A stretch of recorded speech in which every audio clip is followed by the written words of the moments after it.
Hello students, welcome back to the second PC Computer Science class. Moving forward in the unit B, that is computing in C++, the next chapter is chapter 8, function overloading and member functions.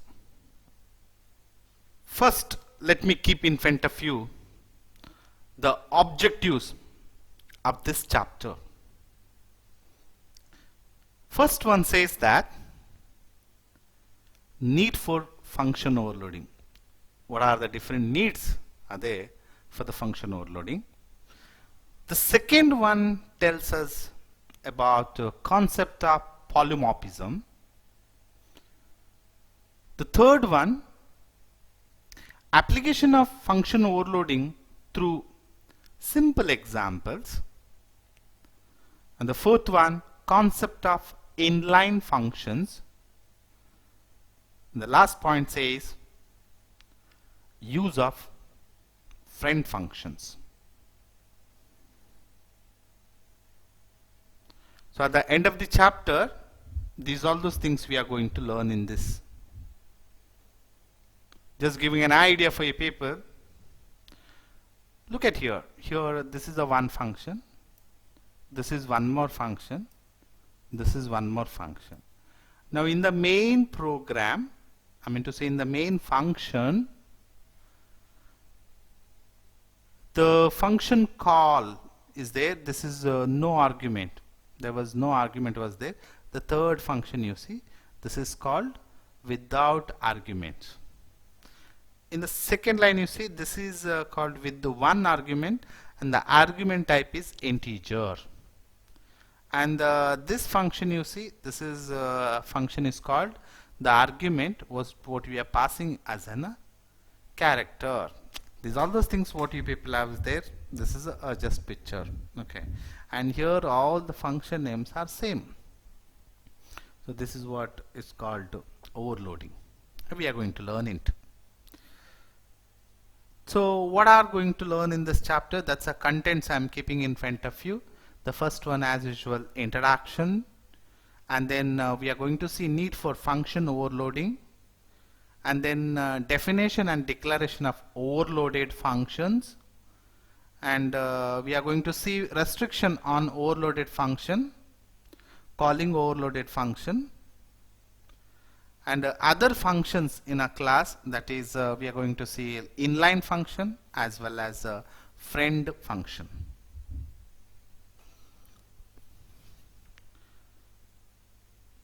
So let me discuss with you the introduction.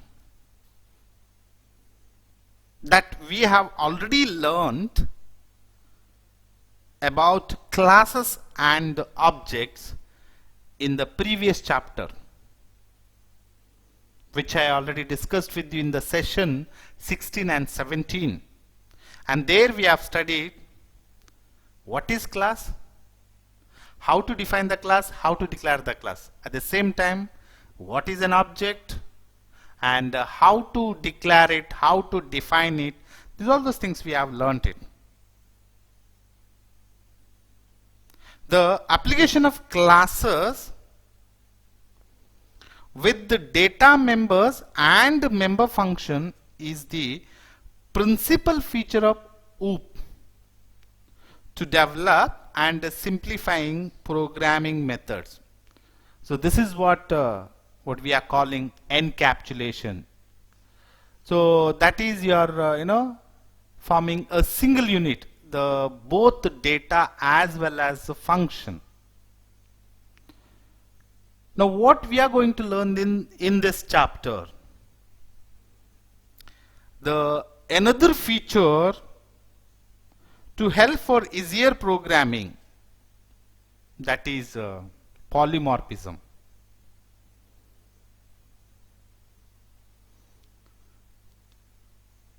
What is polymorphism? We have heard this word in chapter 6 as well as in the last year also. So what is polymorphism?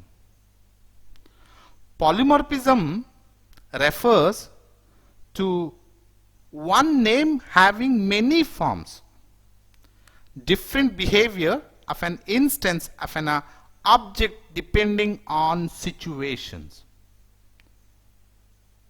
That word itself tells us. Polymorphism. Poly means many. So the many forms will be existing. Okay. To make it clear, multi-personality. The one situation he may, acts like an angry man. Another situation he is a very joyal person and a sadist. So and so. So it all belongs to one person only. That's a different, appearance will be there. So here also we are, the different forms will be there. Now, the user defined function is a function defined by the user to solve his or her problem. Such a function can be called from anywhere and any number of times in the program. Correct, no? We have seen already functions, different types of functions and everything. Now this function is defined by the user, right? According to his need. And that function can be called in the main function any number of times. Now the C++ implements polymorphism through function overloading and operator overloading, which is I already told with you people. In C++, polymorphism can be achieved in two ways. One is function overloading, one more is operator overloading. Now function overloading means the same function name can be used more than once, but behavior is different. That is, the return type specifier may differ, or the arguments what you are using in that function call, that may be differ. But the name remains, the function name remains same. So that is called function overloading. Now operator overloading means the same operator acts different in different situation, which I already told you people. The plus operator in arithmetic situation is used to for the addition purpose. In the string it will be used to joining purpose. One scenario I kept it in front of you while explaining you polymorphism technique in chapter 6. But in this chapter we are going to see function overloading, that is allows the user to create new abstract data type. And we are going to learn only function overloading in this chapter, not operator overloading. So I'll keep it in front of you, just function overloading. And we are going to learn the need of function overloading, the definition and declaration of function overloading, and some of the examples.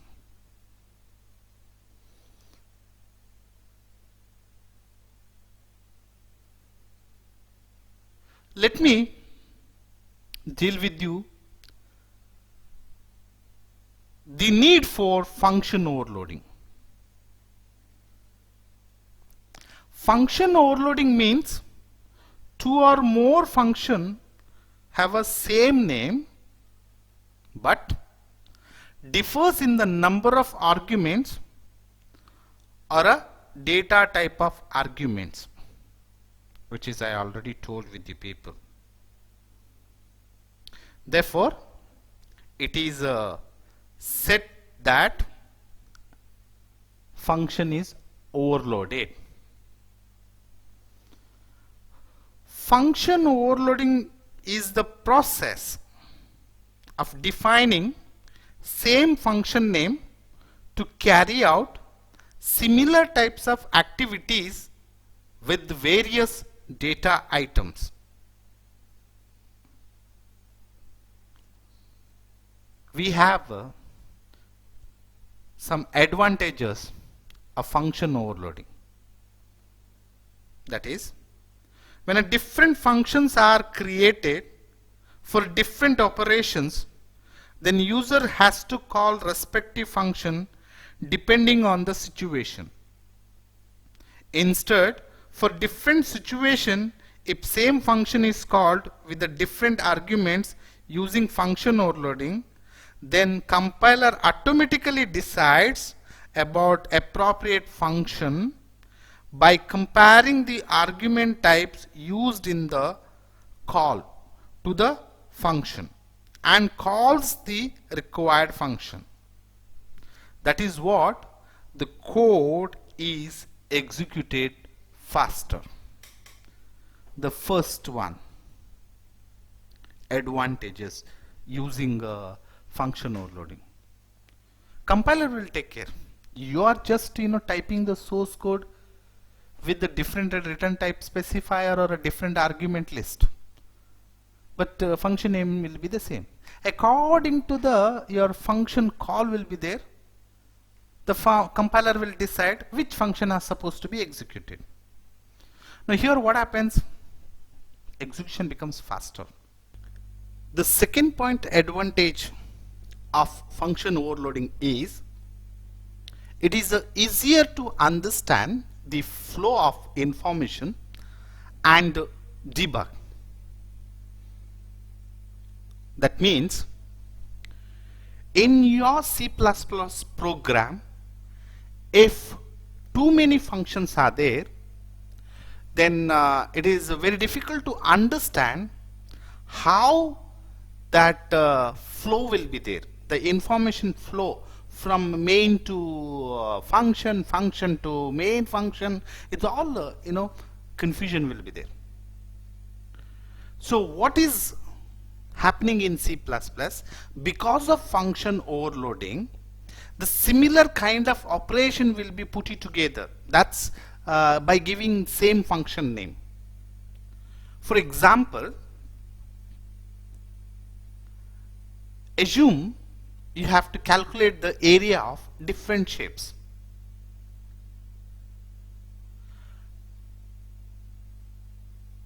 The shape may be a circle, the shape may be a triangle, the shape may be a square, the shape may be a rectangle, the shape may be a rhombus. There's a different shapes will be there.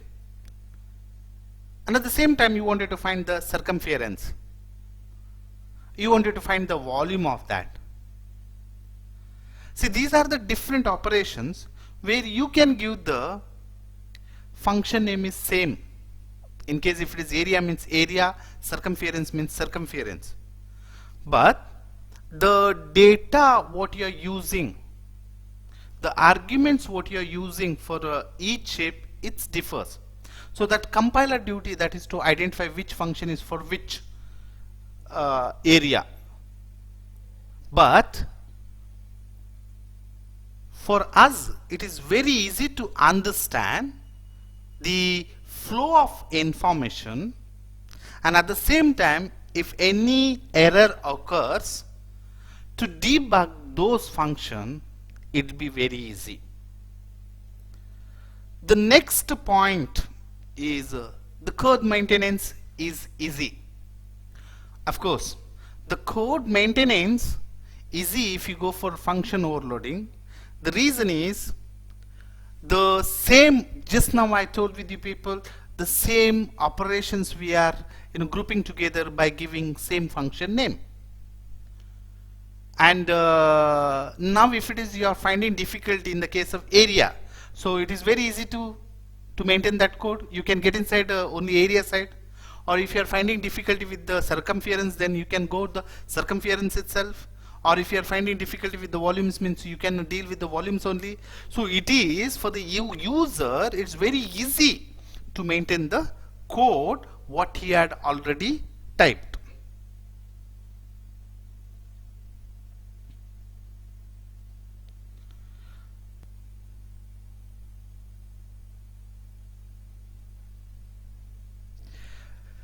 Easier interface between programs and the real world objects. Of course, you are writing for the program for any real world objects. If you consider, that's what I'll take a same just now explain that example.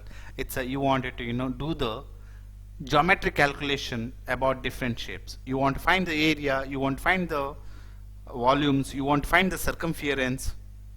Okay, these all these different operations you wanted to apply. Now here interface what we are creating with this real world objects, it's very easy if you really going to the function overloading feature. So this is what my dear students gives advantages, or you'll have advantages if you are making use of function overloading in your programs. Yes, the code execution becomes faster and easy to understand, code maintenance is easy, and easy interface between program and the real world objects. So keep this point in your mind, students, so that it will be very easy. Now let me give you an idea for you people how you can define and declare the overloaded function in C++ program. So moving forward, the definition and the declaration of overloaded function.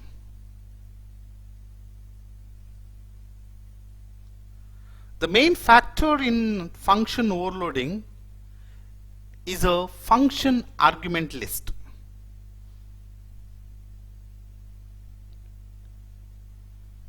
C++ can distinguish overloaded functions by the number and type of arguments,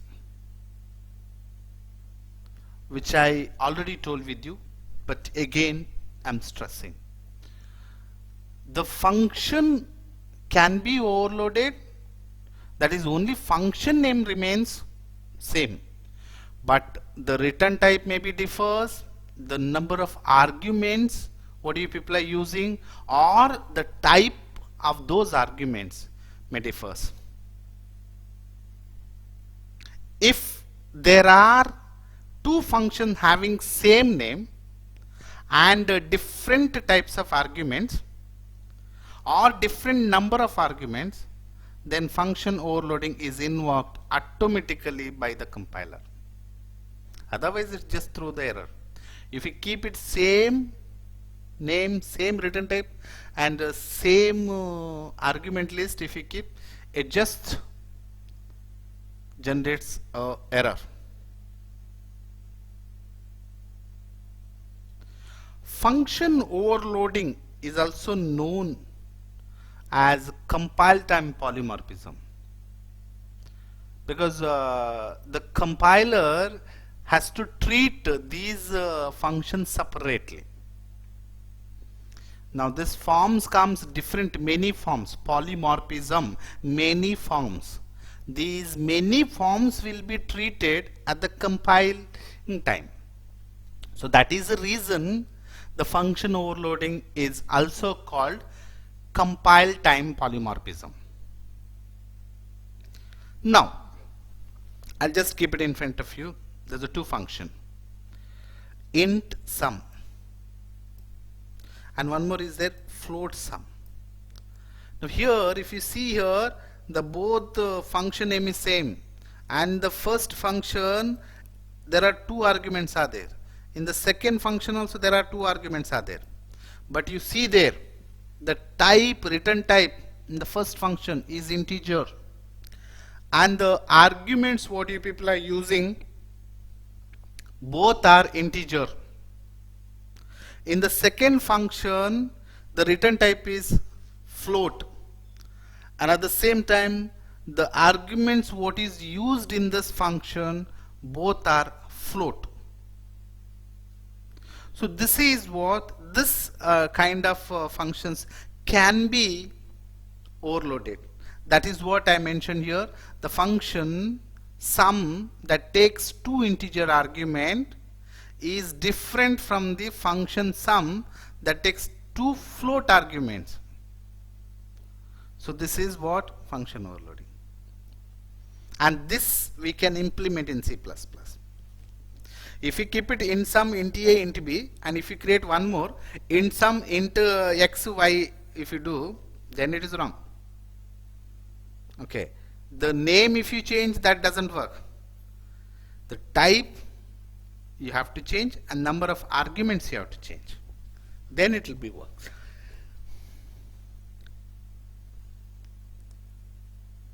Just keeping in front of you, the overload function, each overloaded function must be declared and defined separately. If you think that yeah, function I can overload, I can make use of same name, so then declaration and definition doesn't save. You have to declare separately as well as define separately in C++ program. If it is a member functions, then outside if you are doing or inside if you are doing, but you have to do separately. That is, this is the way. I'll show you the example. Now here int product, this is a one function what I am taking, int product, and there are three arguments are there, p, q, r, all three are integer type. I have created one more function. The return type is float and the function name is product, and here I've used two variables or two arguments, that is float type. Now this is your declared to function. Now how to define it? The first one is separately you have to do, that is here int product, int p, int q, int r is there, and the function body is, this is the one. So if you are returning cout, the product equal to p into q into r. The second function cr, now this is the one,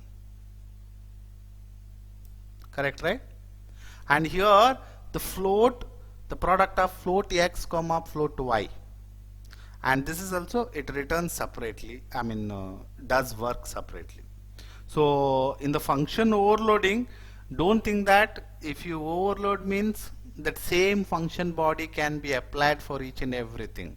No, that overload means only name can be repeated, the body changes, the function bodies separately you have to do it. Now if you clearly, if you look at here, the function product is overloaded two times. That is one is integer type of return type and one more is float type return type. In the first function, if you see, there are three integer values and the return type also integer was there. In the second function, if you see, there are two float values and return type also float was there. So now if you call, compiler will choose automatically whether it has to go for the first one or the second one. If in the arguments only three are there and all three are integer only, then it is choose the first function, otherwise it will choose the second one.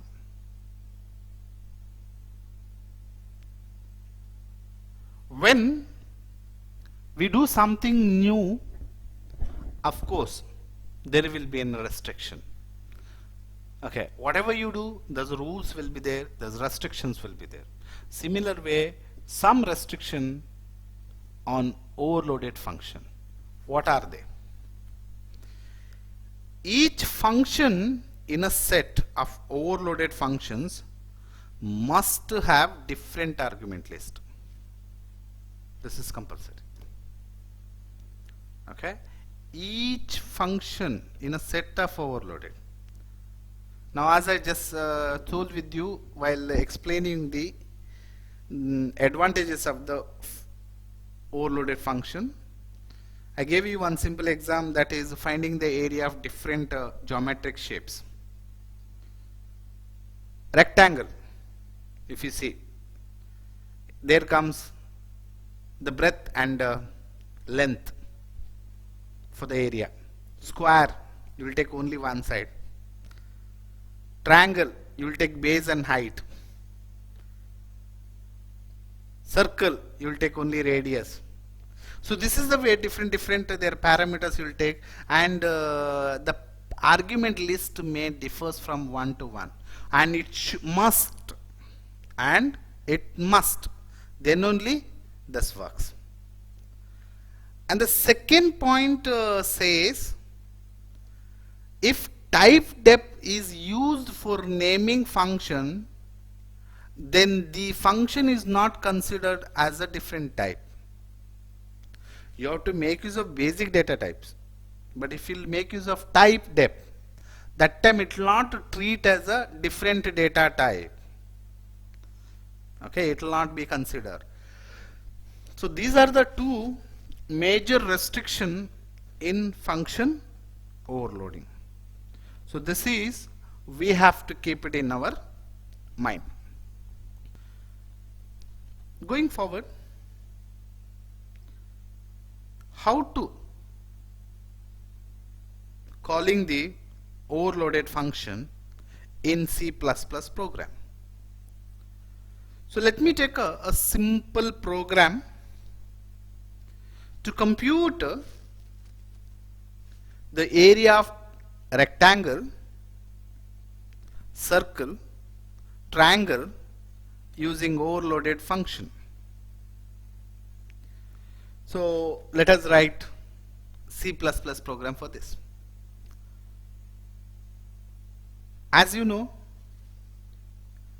the first, in the header section we have to include IOStream header file, and then I'll make use of console input output.h is header file.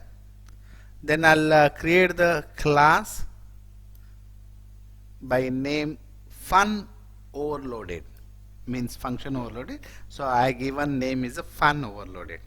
I opened class, and I've straight away went to public section by using a public access specifier, and I've created first function, that int area, with the two arguments of integer type, length L and B stands for breadth, for calculating the area of rectangle. And we know very well the formula for a rectangle, it is the product of length and breadth.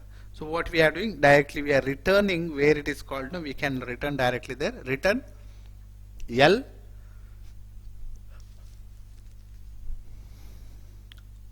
into B.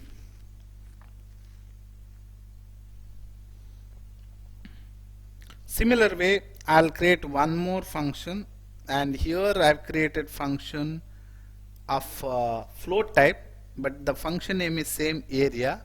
And the arguments I've used here was single variable, and that type is that float, and this function is used to calculate the area of circle. Now we know very well the formula for area of circle is pi r square, and here pi we have taken constant value 3.14 into the float whatever you have taken here r, that we multiplied by 2 times, and that we return where it is called. I'll take one more function, and that function name is again area itself, and the return type is float. But already float return type is there, but here what they have said, condition is return type and argument should be no different. Now here argument, two arguments are there, both are float type. So it is not similar to other area functions, it is different, but only the function name is same. Now this is used to find the area of triangle. Now area of triangle is half into b into h, that is base into height. Now that is what we are doing. Half means I have used 0.5, and then b and h I have taken all these three product and then I have returned it. Now here if you see, the area is overloaded 3 times. Okay, so and then I close the class.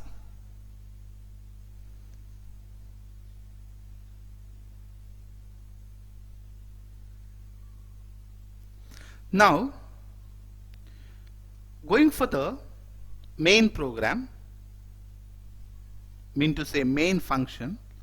So I have created main function with the return type specifier is void. Void means does nothing. So opened with the flower bracket, and I have created object of that class func overloaded. Now f is the object of fun overloaded class. By using f I can create, I can do a work in my program. Now I've used clear screen, and this function is belongs to console input output header file. So that's the reason we are used to conio.h, console input output. I've used that clear screen. Okay. Now next one statement I'm using area of rectangle. Now what I'm using, by using object f.area 4,6. Now here 4 and 6 both are what type of values? Integer values. So automatically compiler will decides, this means I have to call the function which is calculates area of rectangle. Straight away it calls the first function. The second one is displays the area of circle, and then when you are going f dot area of 10 it is given. Now here f is object, area is a function, and a single argument is there. Now when it is there single argument, you will not think which type it is there. The single argument function is there, only one is there, so it straight away calls that function itself. And the next line, area of triangle, it is there.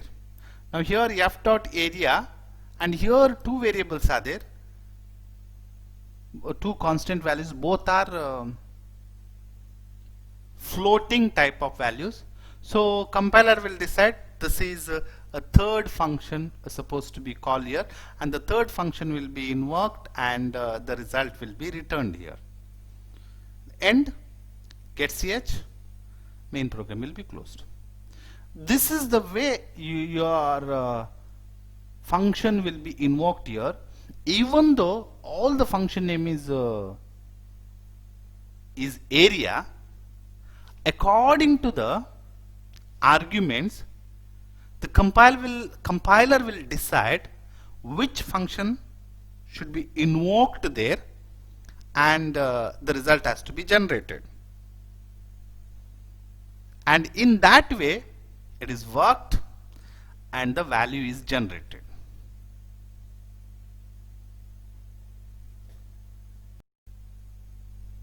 Dear students, let me conclude this session here. That's what we are going to see in this session is the introduction of function overloading, the need for function overloading, the definition and declaration of function overloaded function, the restriction overloaded function, and calling overloaded function in session 18. The other functions in a class, that is inline and friend function, we are going to discuss in the coming session.